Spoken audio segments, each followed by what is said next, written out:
Most of you don't know what a barbecue widow is. Most of you will never encounter a barbecue widow. But it is this special group of women who stand behind their men who barbecue. And my first introduction into personal branding, unbeknownst to me, came with a puff of smoke. It's crazy because my husband was the one that was into barbecue. And it started just from him watching Alton Brown. That story has been told over and over. Alton Brown in the flower pot and smoking it. Yeah, it's a whole thing for him. And in that, he got caught up in doing barbecue competitions. And y'all know, if you're a parent or you're a spouse or even if you're a child, you get these things put upon you where, oh, you're so-and-so's daughter. Oh, you're so-and-so's mom. I know you. You don't have a freaking name. Oh my goodness. But that's happened. And that's what happened to me in barbecue. Someone came up to me, Neil introduced me, oh, this is my wife. All of a sudden, I became Mrs. Mista to his big mister. And with that, so much just changed for me.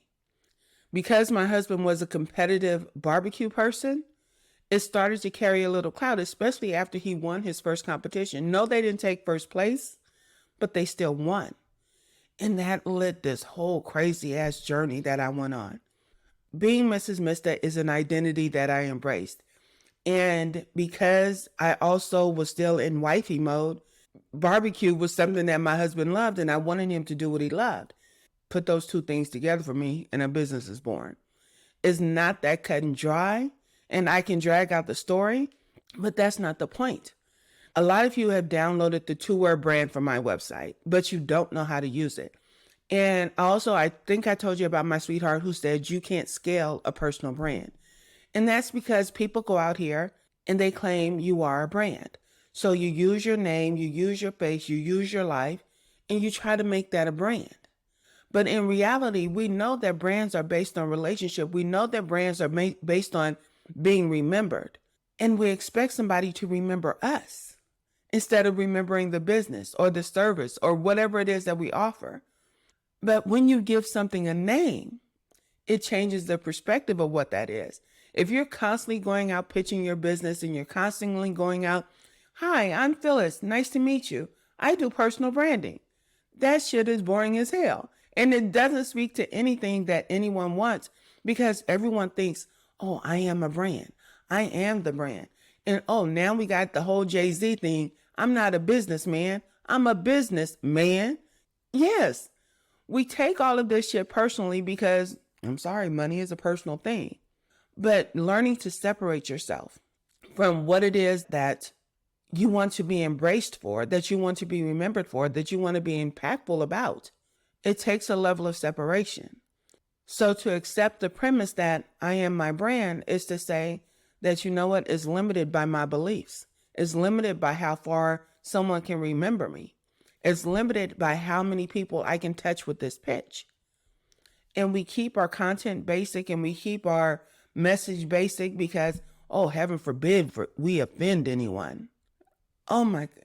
Y'all know miss me with the bullshit is a thing for me. Why I created Branding University is for this very thing. Because we tell people to be themselves, but we don't nurture people into being themselves. Even from childhood on up, we tell them, oh, well, you're going to grow up to be this and you're going to grow up to be that. Oh, stop that. Don't do that. And really? And we expect people to figure out who they are. I totally understand midlife crisis. I would have one if I gave a fuck, but I don't need a midlife crisis because I got to do a lot of the things that I wanted to do, even though I did them afraid. Y'all know I talk about courage because a sister does not have confidence all the time, regardless of what people think. I can walk in a room, I'm 6'1", y'all, and I will wear some heels, no problem. And I will strut into a room full of short ass people and do my thing. And everybody thinks, oh my God, she's so confident. Look at her. Y'all don't know the shit that's going on inside. But see, I'm in that mode at that moment. And so I need to project that confidence, even if I don't feel that confidence. And that's why I say courage is more important to me than confidence. Because if I have the courage to do something, it gives me the confidence to do something else. And so when I have the courage to say I'm the ghetto country grandmother, it gives me the confidence to say, you know what, I understand personal branding from a long time back. When someone first blew that puff of smoke at a barbecue competition and called me Mrs Mista. Mrs Mista grew into the television things that we did, the Arby's commercial that we were in. My husband became a spokesperson for big brands.